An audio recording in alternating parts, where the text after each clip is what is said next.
Good morning, ladies and gents, welcome back to the channel. Oh, is that someone coming in? Nope. It's just next door opening. I thought someone was going to come in then. I had to cut this short, but just next door opening up. As you can tell, it was an early start for me again today. I was up at just after 4:30 to walk Odin, and I got out just in time because as we finished the walk it started raining, and luckily for him, when we got in he got straight back to bed. Lucky him. But currently in work now, huddling the heater. As you can tell, I've got my shade jacket on. It's rather cool this morning. We've got this nice oil heater that was donated by some members. They moved out and sort of gave it to us, so that's a big help, keeping me warm, helping me defrost as usual on a morning.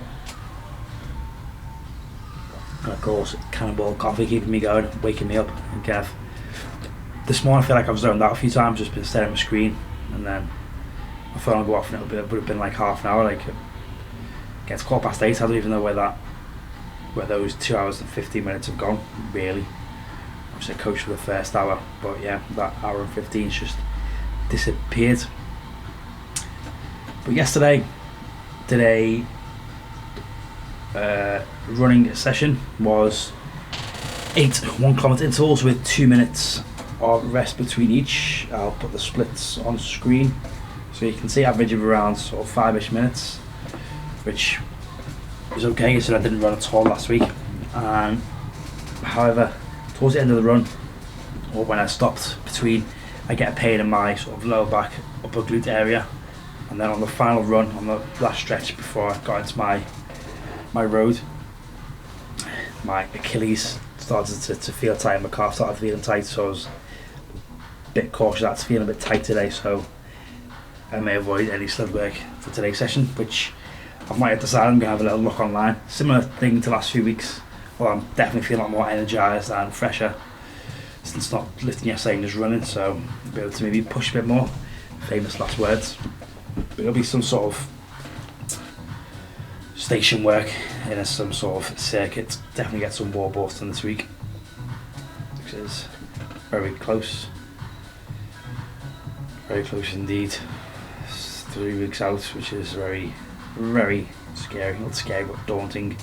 Still feel like I'm as prepared as I wanted to be or should be, but it is what it is. You know how we live and we learn, don't we? Obviously next time I'll actually prep properly, get on a proper Hyrox structured program rather than wing it. I'll just end up doing lifting too much. But for breakfast today, I thought I'd smooth you around today. You just had there, you were sat on a ton of protein with some of these coasters. Personally, to kick the camera, kilo coasters. Breakfast today, we have no oats, first world problems, but we have some shreddies, banana sultanas, and in here I made up some protein. So just get protein with some almond milk and chuck it in an ice cube just to make sure it stays cool for the morning. So that's breakfast today. Yeah, I'm having a bowl of shreddies in the evenings. This might take strange. I didn't fancy putting the milk in with it overnight, because I don't even think overnight shreddies is a thing, and it'd be way too soggy. I like the crunch of shreddies. That's the plan today. After work I'm going to get my car in the garage, because I'm not sure I mentioned it did fail its MOT, sadly, with some sort of major-ish work needing done, so I'm going to go to a different garage, get that priced up. Hope it doesn't cost too much, although I'm thinking it'll be around £400 to £500, which isn't ideal, but I think the time now is to get a new car. So I'm going to have a look online now for a car, have breakfast, coach, and then off to the gym later on. So that is today's plan. So work is done for the morning. One thing I don't think I mentioned is that we have the shutter finally fixed, so we can open and close that, hence why it was in the intro today, but it's not closing now because the boss is in there with a PT client. But now we are off to the garage to find out our fate, or the fate of my car, to see how much we have to pay. I say we, I have to pay. I don't think it's going to be a pretty penny, but it's got me thinking about what car to get, because like I say, I think this is sort of the last straw for this car. Not this car, my other car. This is my mum's car that thankfully been able to borrow while she's away. But originally I was looking at the the Dacia Duster, the new sort of 2023 model.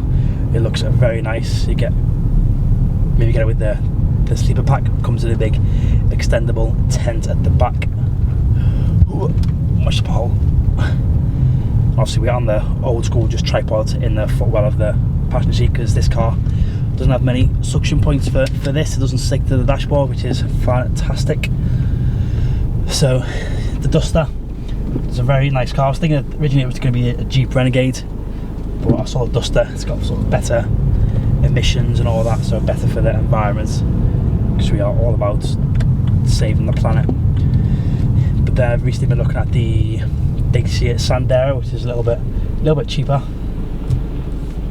So people don't understand the rules here. This is a giveaway, and they're trying to let me go, which is nice, but trying to keep the road rage to a minimum on camera.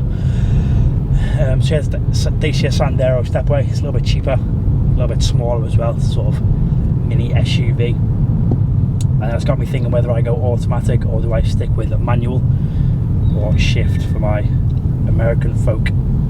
Is it shift to stick? I don't know, one of them. Because since driving this, it's just been so much nicer just to worry about pressing the brake and accelerator. Because I've driven this for the week, and then went to take my car to the garage for the MOT. Went to put it in gear. I was like, why is it not getting in gear? And I forgot to put the clutch in, or I forgot how to drive, which was rather funny. I think it's the term for that. Yeah.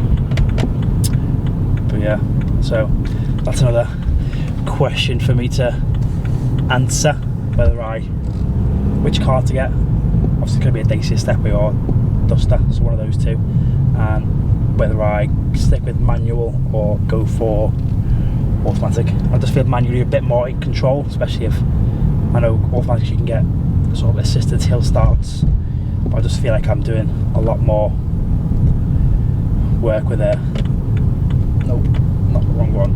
Okay, I'm not used to coming this way for the garage. So yeah, there are options. Let me know what you think. I'm just driven past the entrance of it, so I'll just loop around. Do I get a Duster or the Stepway, if you know either of those cars? And do I stick with manual or do I go for automatic? But we are here at the garage, so let's go and find out the fate of my beloved car.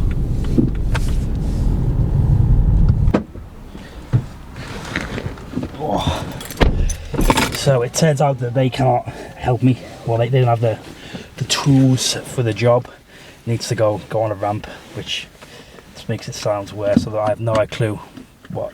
Am I in the dark? I have no idea what it is, what anything means when it comes to cars and mechanics. But they gave me details. Oh, sorry, I've got dog poo bags. Made me realise. But they gave me details of another mechanic, so I have to go and make some phone calls there, and then hopefully he'll be able to sort me out. Yeah, the place I went, they tend to rip people off, but it was a last minute MOT, and he said they tend to fail things that don't really, or shouldn't be failed, and then try and charge extortionate prices. So yeah, I'm going to go home, make some phone calls, hopefully get it booked in before next week, before the mother returns, and then we can get it on the road and part exchanged for a new car. But time now to head back to the boy, Mr. Odin, get him for a quick walk and then to the gym. Although I'll probably just jump straight to the gym, as nothing exciting really is going to happen. It's just going to be another dog walk, and yeah. Well, I think I've decided what I'm doing for training, but I'll show you that in the session rather than spoil it for you all now. So let's try and reverse out of this and get back to the boy.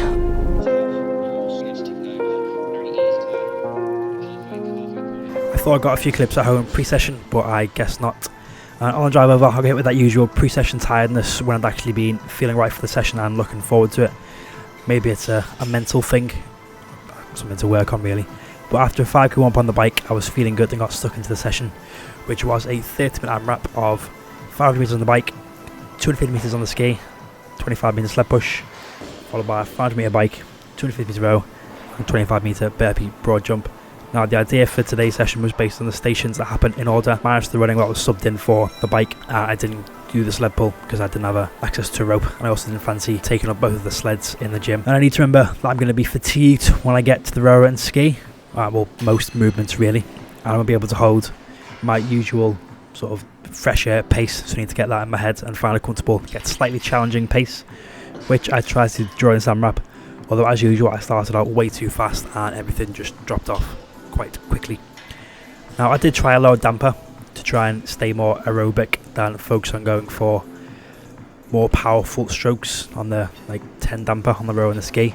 This is after reading one of Jade Skillen's ebooks on sort of your first Hyrox and just different ways to go about it really, which can't make a difference, but I'm still not much of an aerobic person, but it's still something to work on. I'm just used to those big powerful pulls, really going for that slow row, but lowering a damper and just making it a bit more continuous and faster can't make a difference.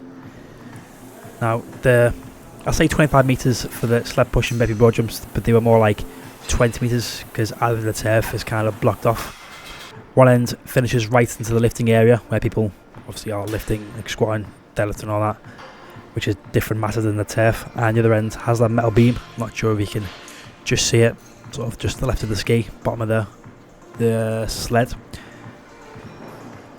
But yeah, this was a very tough session. I finished on, forgot to make a note of this, 4 rounds and 175 metres on the row before taking 5 minutes and going into part 2, which was a 15-minute EMOM of a 50-metre farmer's carry, 25-metre walk and lunge and 20 wall balls. The farmer's carry sort of walked all the way around the edges of the turf just to make it that sort of 12.5 metres each time. Same for the walk and lunges, get to the end, sort of lunge across and then turn around and go back. This got very tough with very little time between the lunge and wall balls. I thought I'd have a lot more time, but it took me around 45 seconds for the carry, and the lunges took around the same before the wall balls took around 40 seconds. So a little rest. I thought I'd get some recovery on the farmer's carries, but I was very wrong. And I did consider doing extra accessory work, but thought better not, as I was feeling completely done in after the EMOM. My right quad was sort of starting to cramp, so I didn't want to do any more damage to that.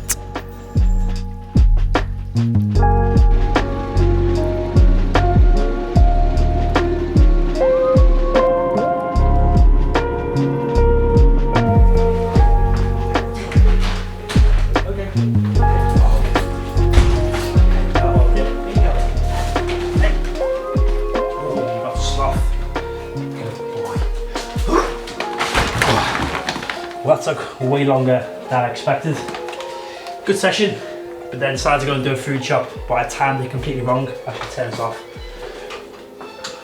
I'll leave Owen listening to classic. I'm going to leave him by himself, but I need to get that timing sorted because by the time I was on the way back from the gym I got stuck in school traffic, and because where I go and do my shop at Aldi, it's right next to the school, so it's just chaos to get there. So I'd queued up. I left the gym at just gone 2 o'clock, and it is now, where's my phone? It is now 10 to 4. Wow, so almost 2 hours just to get home. Well, I have to get into the shop, do the shop, then get out with the traffic, and then get stuck in traffic, get home. Anyway, got some little bits for food. Got these for tomorrow, spicy salami and andouja pizzas, probably one of my favourite ones. Got them for tomorrow when Kelly comes round. Odin's favourite snacks. Got some gnocchi, might have some now and have some at the weekend. I saw a nice sort of mac and cheese style gnocchi dish. Korean style barbecue, I think it's the same as what I showed you a few weeks ago. But just obviously a lot more in a bigger bottle, so Aldi's own. Just stocked up on oats, almond milk, pilau rice, and just the usual breads, dips, Coke Zero and protein milks. Obviously treats for Mr. Only's was his favourite, chicken fillets. And that is the shop, and that was a good session. Thought I'd pull my quads, but thankfully it sort of eased off for the wall balls. Oh, well, that's way close. That's start to seem very close then. Bed is still up with Mr. Odin, loving it. Aren't you, mister? Hey? Is this your new favourite bed? May even just change this room into his bedroom and put that TV in the back room by the kitchen. But yeah, good session. lifting, and the legs were feeling pretty fresh after not, again, only doing the squats and deadlifts on Monday. And I thought they'd be worse from yesterday's run, but they are not. That calf managed to not be as bad as I thought. Give it a good foam roll, good little warm up. Not sure if I mentioned that earlier, did I? Yeah, I did say it was, yeah, pulled it sort of towards the end. Felt it go tight. Not pulled it, but felt it almost pull. But yeah, that held up. I'm going to see how my legs feel tomorrow because they are feeling pretty sore right now. Pretty beaten up, so I may just go for a short. Rather than like push the 5k, go for a sort of moderate, easy to moderate 5k tomorrow. I haven't got much time to train. And then Friday will be the upper body bodybuilding before Saturday's longer run. So I'm hoping to get in, what's that? 3 weeks, so 8 or 9 more running sessions. And then, yeah, it'll be go time. So next video is going to be, like I say, the upper body bodybuilding session. Probably back over at Pure Gym because I've got the morning off, so I can go there and train. Unless I get my car to the garage by then, we shall see. I need to get it sorted soon. But yes, that's the next video. What was I going to say? Yeah, so for the next few weeks it's going to be 3 videos a week, and then who knows from there. That Christmas. Odin, please, can you not kill yourself on camera? That's a disgusting noise. I will fight you. Yeah? I will fight you, dog. Yeah? Stop it. But yeah. Anyway, 3 days a week, and then deciding what goes when and where and who and how. So if you enjoy this video, give it a like. If you're new, smash subscribe, turn notifications, all that jazz. As always, I will see you in the next one. Peace. Any final words, Odin, before you throw a bit of a strop? No? You're just stropping because I told you off? Oh, he's a good boy. He's a good boy, really. Bye-bye.